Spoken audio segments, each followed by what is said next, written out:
Yes, আমরা আছি Goalpokhar 1 Bhagabanpur area, Goyagaon এরিয়াতে। তো দুপাশে দুটো জমি দেখতে পাচ্ছেন।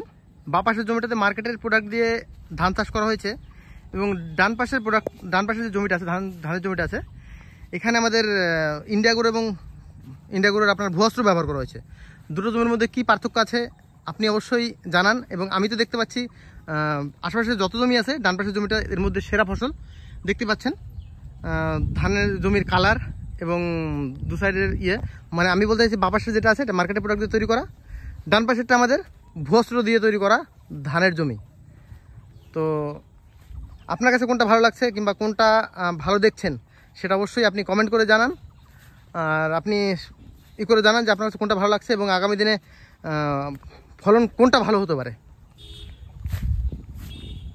আমি আবার আপনাদেরকে বলছি, ডান পাশেরটা আমাদের ইন্ডিয়াগোর অর্গানিক প্রোডাক্ট দিয়ে চাষ করা এবং বাঁ পাশেরটা মার্কেটের রাসায়নিক সার দিয়ে চাষ করা। Thank you.